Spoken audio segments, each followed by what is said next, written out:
autre région et un autre exemple d'action, puisque François Lyon nous vient de la région Occitanie. Il a été missionné donc, par le président du comité régional d'équitation que l'on excuse Jacob Legros, pour nous présenter un peu ce qui se passe chez lui en Languedoc-Roussillon. La parole est à François qui également est officiel de compétition, ce qui apporte un autre œil par rapport à l'organisation de la compétition.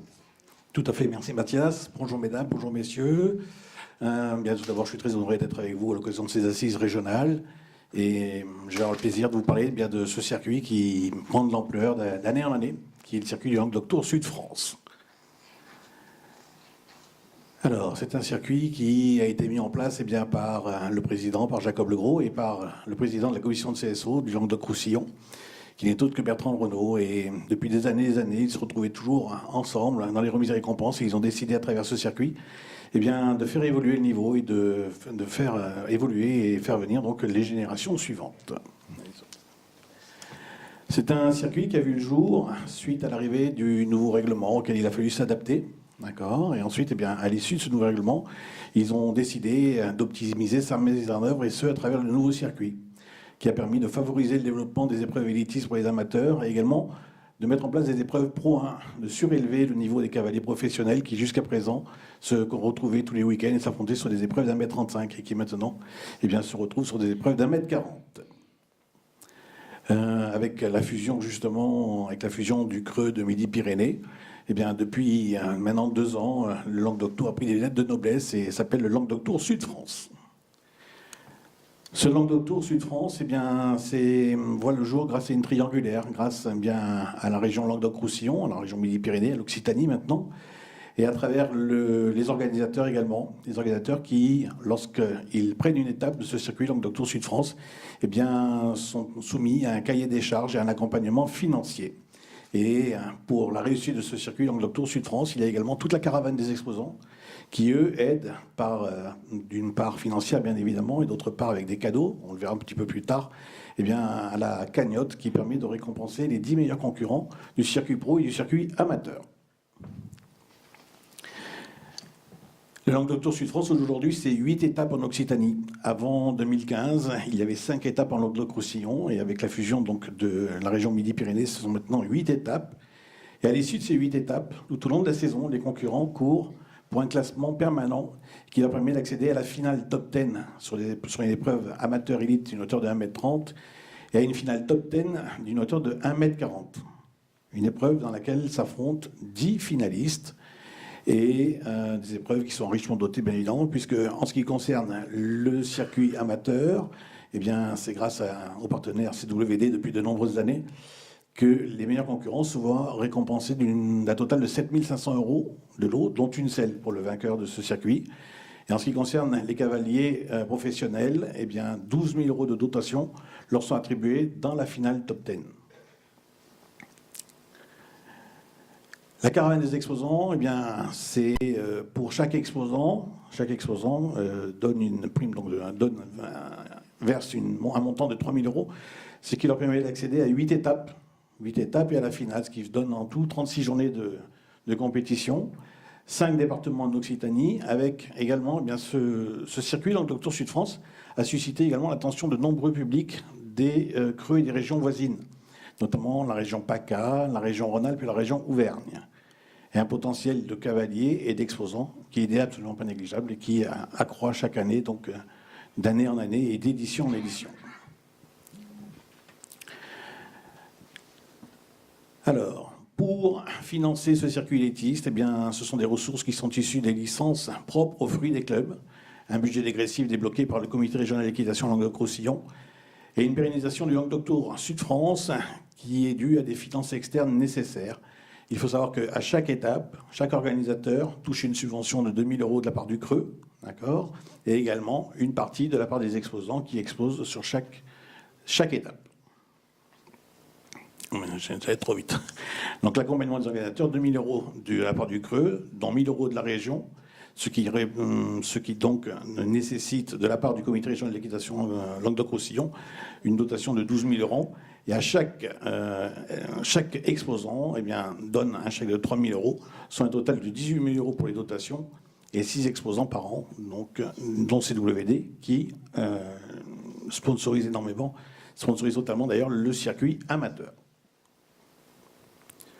Les objectifs de ce circuit Languedoc-Tours Sud-France sont de développer le niveau des cavaliers amateurs et professionnels et donner un caractère d'attractivité en direction des régions limitrophes et améliorer également la qualité des sites d'organisation. Il est vrai qu'il y a quelques années, en Languedoc-Roussillon, il y avait très peu de concours professionnels et depuis maintenant quelques années, de nombreux organisateurs se sont mis au goût du jour, ont réalisé chez eux de très belles structures pour justement pouvoir accueillir ces étapes du Languedoc-Tours Sud-France. Et le niveau des cavaliers du Languedoc-Roussillon et de la région Occitanie a énormément augmenté. Alors je ne dis pas que c'est uniquement grâce à ce circuit Languedoc-Tours Sud-France, mais beaucoup de cavaliers souhaitent participer à toutes ces épreuves du circuit Languedoc-Tours Sud-France. Et ne serait-ce que pour, en titre d'exemple, il y a la finale qui se déroule ce week-end du côté de Béziers. Ça fait pratiquement un point que le concours cumule 1000 engagés. Toutes les épreuves sont pleines à craquer depuis maintenant un mois. 1000 engagés c'est ce que je vous disais, 1000 engagés en étape par moyenne, 180 écuries affiliées sont concernées, et ne serait-ce que cette année, 140 cavaliers professionnels se sont affrontés tout au long de la saison, et 300 cavaliers amateurs également. Le circuit Languedoc-Tours Sud-France a permis également aux cavaliers pro d'1,50 m de participer aux épreuves d'1,50 m, d'être beaucoup plus jeune, un public beaucoup plus jeune, 30 ans contre 40 ans à l'époque en 2010.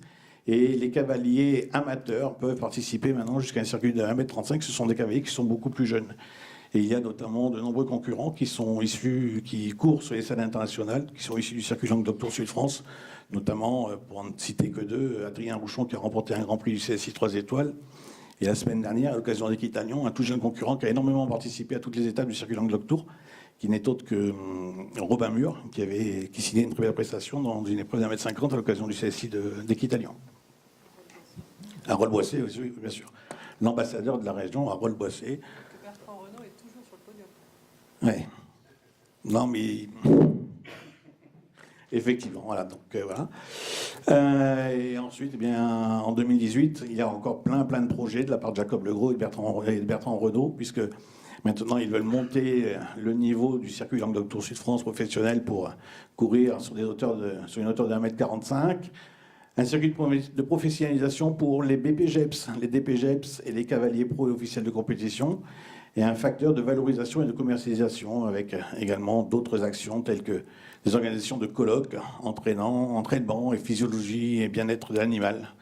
Également des sujets délicats tels que le dopage, la sécurisation des pratiques, la préparation mentale, et voilà. Et plein de choses. Un circuit qui, croyez-moi, parce que je suis en Languedoc-Roussillon depuis de nombreuses années, qui a vraiment levé vers le haut, d'une part, le niveau des cavaliers, mais surtout le niveau des organisations et des concours hippiques en Languedoc. C'est joli pour envisager une finale nationale. On a déjà des candidats. Vous avez déjà des candidats? Voilà, je vous remercie de votre attention. Si vous avez des questions, n'hésitez pas, je suis là pour ça. Je vais, dans la mesure du possible, essayer d'y répondre. Des questions pour François ou on enchaîne et on passe à une série complète de questions à la fin? Non, ce sont que des classements individuels, tout à fait. Alors, juste un petit point de procédure pour la restitution et pour qu'on puisse après partager le retour, c'est bien de poser les questions au micro, sinon on ne les aura pas à la caméra.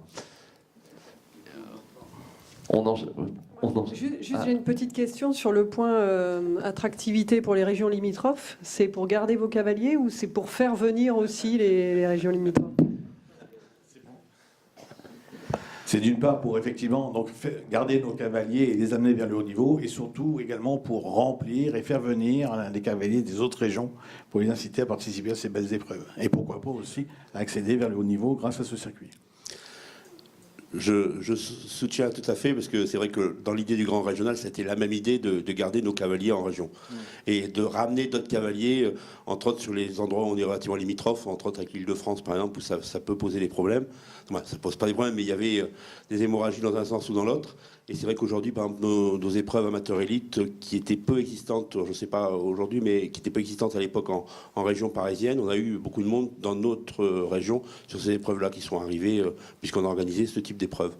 Donc ça, et donc pour l'enregistrement, la question de tout à l'heure, c'était, y a-t-il des équipes dans le Languedoc Tour, Roussillon Tour? Et la réponse était non, pour l'enregistrement.